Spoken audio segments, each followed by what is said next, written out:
Are you a business owner or entrepreneur who's had great success in the business world, and now you want to launch a speaking career to share your message with the world? If that's you, then listen up. 25-year speaking industry veteran Brett Ridgway has released his latest special report, 3 Key Things Entrepreneurs Must Master to Build a Profitable Speaking Business.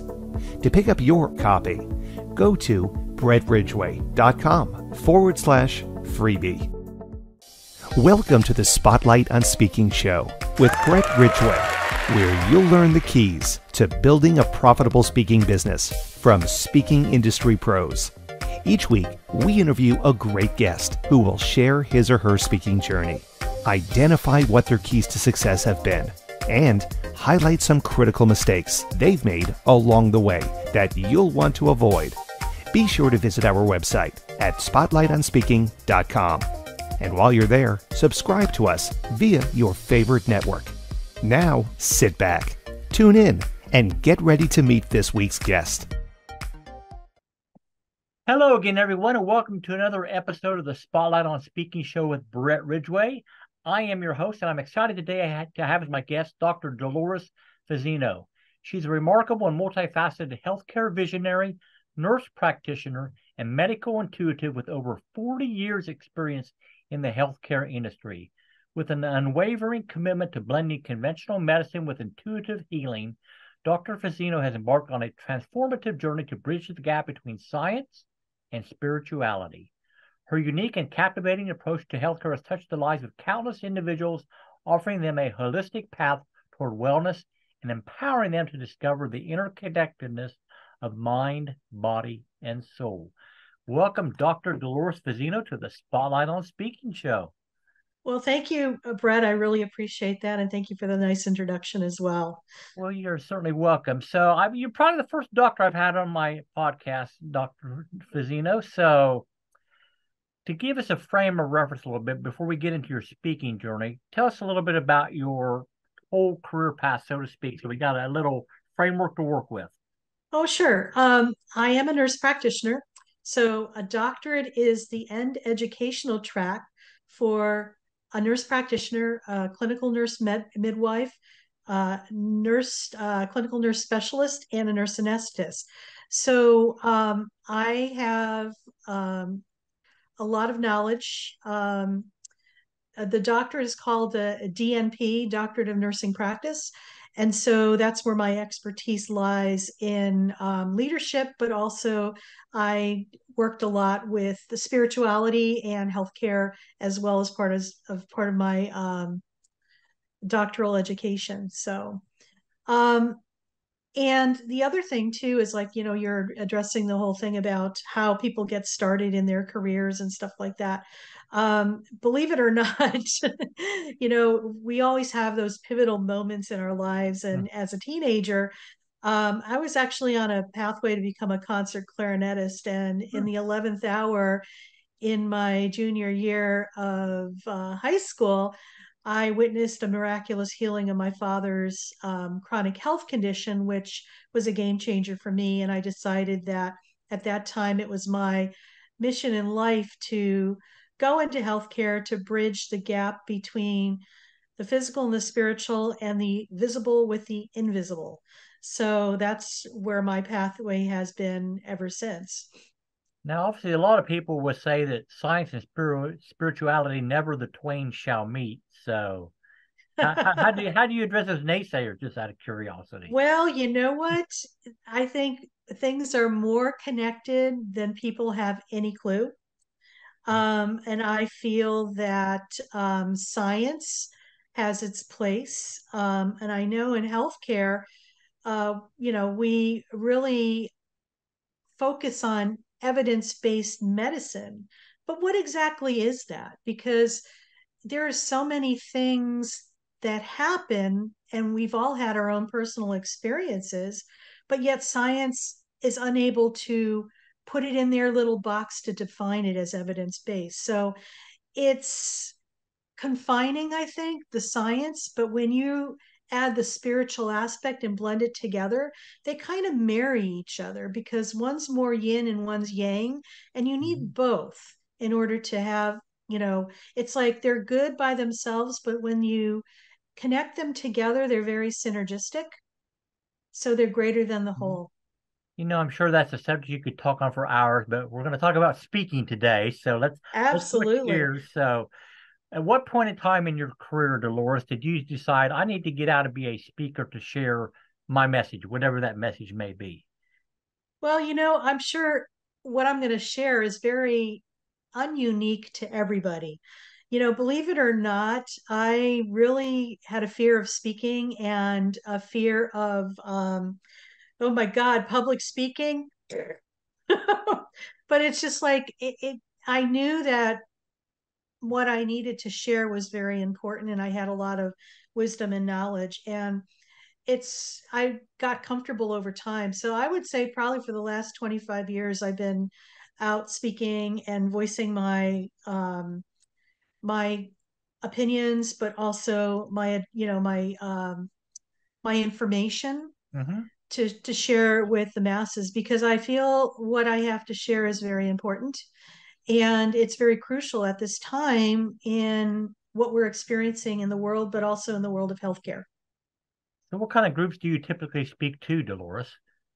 I speak to people and groups that are, um, I would say, more versed towards alternative and open-minded type of things. I really don't do too much with concrete, evidence-based, abstract or non-abstract um, situations. I do a lot of summits. I do a lot of podcast, radio interviews, TV interviews, and stuff like that. You know, for me, it's the audience has to have an open mind, Mm-hmm. and also is playing more on the field of possibilities. And that's how I'm going to put it, because we're in a very interesting time in humanity's development with a lot of things. So those are pretty much the areas of where I tend to gravitate towards, and people tend to gravitate towards what the message that I want to share. So, you mentioned that it's very important that the people have an open mind for you. So, how do you determine if a speaking engagement is the right engagement for you, that they have that open mind? I like to interview the people who I'm going to be speaking for, just to find out if it's a good fit, because not everything is not everything is for everybody. Okay. And I think being discerning as far as, having a conversation like before you even get on a live show or something like that, to find out what the chemistry is, what the organization is all about, and maybe even looking at some of their pre-recorded events to see if you're a good fit for that. Mm-hmm. So, you mentioned you do virtual summits and podcasts and all that. And obviously, you've done a lot of live speaking engagements also. So, what do you do differently, if anything, between a virtual format and an in person speaking engagement? You know, I don't really change much of anything. What you see is what you get, because I'm the same presence as I am in a live event versus, you know, in a recorded or a virtual event. Because that's just who I am. I don't, what you see is what you get. You get that on stage, and you also get that, in a virtual setting. To me, I just pretend that when I'm doing something virtual, that I'm speaking to thousands, Mm-hmm. because why would I want to change that? It's just like I'm, visualizing that that's what that is. I don't morph into something different to, I'm not a chameleon. What you see is what you get. So that's just me, So, because what I'm is into the authenticity, mhm. authenticity and the genuineness. So what is the goal in your mind when you go in to do a presentation? Are you trying to change minds? Are you just trying to open minds? Are you trying to what's the objective of a speaking engagement for you? Connecting with the audience and offering possibilities, and to, possibilities and maybe a different way of looking at something or even doing something. So I like to say, Dolores, that in my mind, there's three types of speakers. One is a keynote presenter who's paid a fee, obviously, to go in and speak to a corporation or an association. Second is what I call a platform seller. They're going to speak it, then they're going to offer some type of continuing education at the back end. Excuse me. And third is what I call just a business builder speaker. And they're just going to, there could be a chiropractor, financial planner, whatever. And they're going to go out and speak, just make people aware of what it is they had to offer. Then hopefully at some point in time, they'll have a need for that type of service and they'll seek that person out because they've established themselves as an expert in that area. So which of those arenas do you feel that you really fall under? And is that, if more than one, what's your favorite? Well, I would say that the latter two probably are more of my playing ground. Speaking and selling from stage is one aspect, but also informational because I like to share information if it's going to help somebody in one way, shape, or form. You just never know how it's going to boomerang back to you. It might be through another opportunity. It may be through somebody listening to you and hearing you months later and just reaching out to you. This stuff happens, and sometimes especially on recorded things, people reach out and say, you know what, I really needed to hear this today. Thank you. Mm-hmm. And they could be listening to it months later after the original recording. So what types of back-end products or services do you offer to your audiences in? I have coaching programs. I also offer personalized retreats. I go to Mount Shasta and also Sedona, and I take people with me.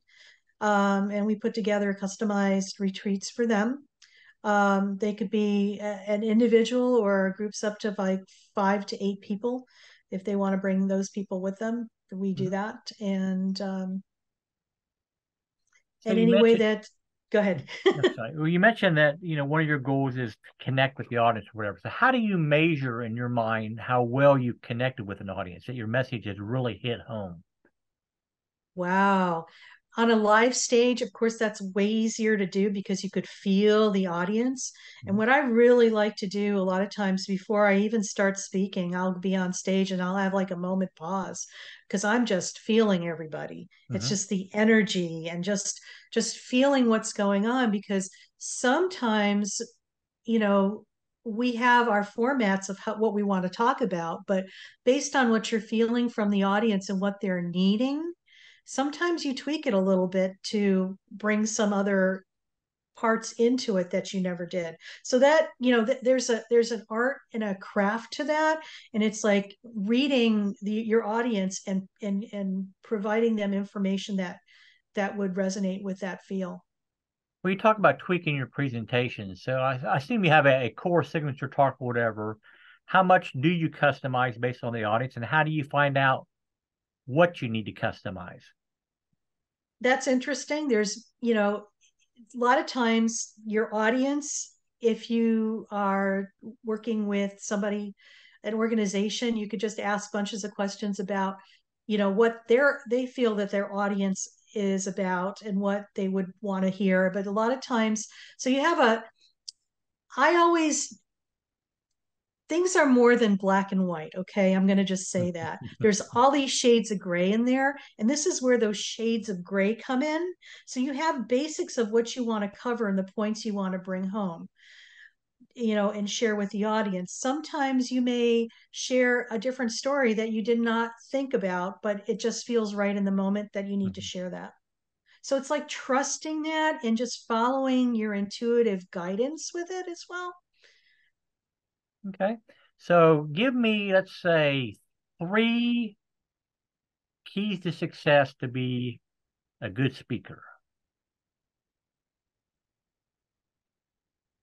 I'm going to say connect with your audience Okay. and feel. I think a lot of times people don't feel.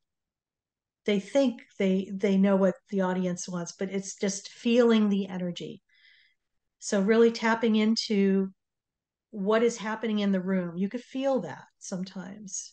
If, maybe something, just for an example, maybe something had happened right before this event and you're feeling that in that room that there was something that wasn't so good, if there was like a disaster or something Mhm. before, you could just tie those things in.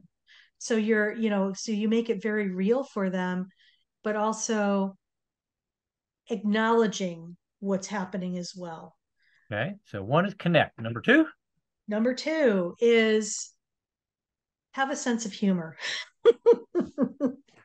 Because, when you lose your sense of humor, folks, it's over. But humor is a great way that segues into connection too. Okay. But the thing is, having a sense of humor is key. And I'm not saying, be like the practical joker and stuff like that, but finding the humor in simple situations is delightful. And say for an example, you tripped when you were coming on stage, and just like see the humor in that and just share, well, here I am. It's just like I just showed right up for you. Just add that in there, not to embarrass yourself, but to, you know, show that you are a human being. Mm-hmm. Okay. And you're being genuine and authentic. So being genuine and authentic is I would say the second. Okay. And maybe the humor the third. All right. All right. Very good. All right. So fantastic advice. Do have a couple other questions I want to ask you, Dolores, but before we do, let's take a quick break for a word from our sponsor. Are you a business owner or entrepreneur who's had great success in the business world, and now you want to launch a speaking career to share your message with the world? If that's you, then listen up. 25-year speaking industry veteran Brett Ridgway has released his latest special report, 3 key things entrepreneurs must master to build a profitable speaking business. To pick up your copy, go to brettridgway.com/freebie. And we are back with the Spotlight on Speaking show. And my guest this episode is Dr. Dolores Fazzino. So when you talk about your number one key to success is connect with the audience. So I want to dig into that a little bit more. How do you build rapport with your audience quickly? Gosh, let me just feel that. Because it's just like it's so automatic that you to break it down. I just feel like I just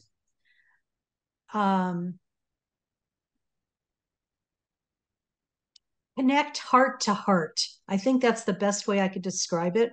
Mm-hmm. When you're in your heart space, okay, and you connect even to a group of people, if you're connecting from your heart space out to all the heart spaces that are in the audience, they could feel that. Okay. And I know you probably have had that experience as well, Brett. Mm-hmm. Right? Yeah. So that's the simplest thing. And I also find too, when you speak from your heart space and you connect from your heart space, you actually tune in to what actually needs to be said. And that's a great way to get information as well. It's like you're feeling everybody. All right. So my favorite question always is, okay, bury your soul a little bit here, Dolores, and maybe tell me a mistake that you made during your speaking journey that was perhaps embarrassing at the time, but a valuable lesson was learned, and it would be something that you would highly advise new and experienced speakers both not to make. Well, the thing that comes to mind, I was speaking for a local networking group, and I think they misunderstood. There was a lack of communication as far as what we were going to be talking about. I had my agenda pretty much, and they had theirs, and it was not going well because they thought they were talking about healthcare and how things are going in healthcare, and I had a different twist on it, and I don't think they were ready to hear what I had to say. So So how did it you was like, salvage the situation? well, that was a tough one. How did I salvage the situation? Well, it really didn't. I don't know if it really was salvageable, but I think the audience thought I was going to be speaking about one thing and it was something completely different. So, of course, I didn't get asked back or I didn't get recommendations from that. So, that was on me basically, but also, on them as well. So yeah, that's, it's just like sometimes that stuff happens and sometimes it's not salvageable. It's just like Yep. it's learning lessons, and it was an experience. And so, it made me, in hindsight, it made me more um aware of what I need to do and what exactly their agenda is and what my agenda is as far as my topics and stuff like that. All right. So, how important are stories in your speaking? Oh my God. So important, Brett. So important because people really relate to stories.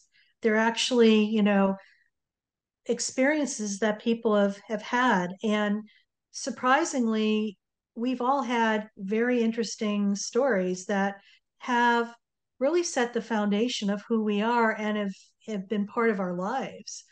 Mhm. And I think they're so rich with so many gold nuggets, not just for us as individuals who experience them, but when you share them to everybody else, they're like, oh, yeah, I get that. Or they could so relate. They could Right. connect with you that way as well. All right. So, Dolores, I want to give you a couple of minutes to tell people a little bit more about what it is that you do and how they can get involved in your world if they would like to.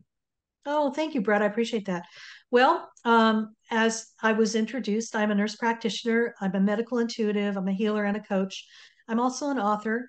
I speak and I like to help people heal in ways they never thought possible, meaning that looking at the bigger picture, not just the physical, but the underlying issues of what has created the physical problem.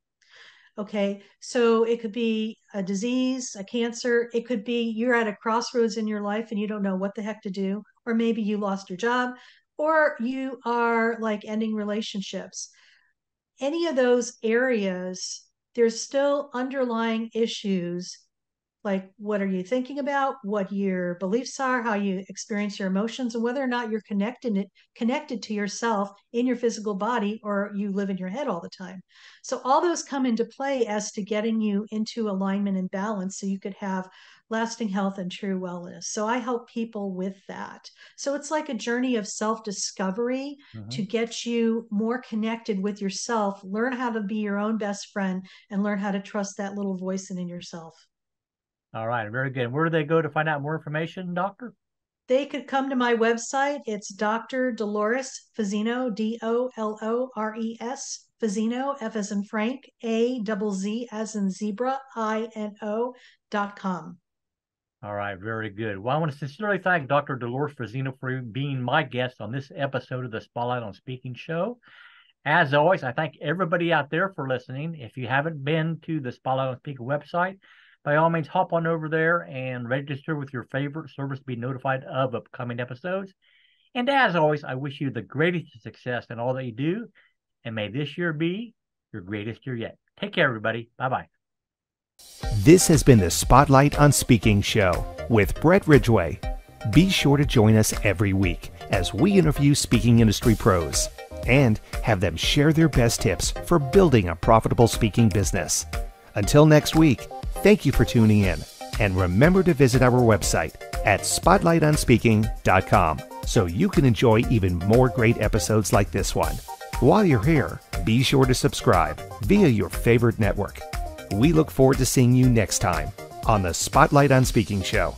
Until then, our sincere best wishes to you for the greatest of success as you work to build your own profitable speaking business.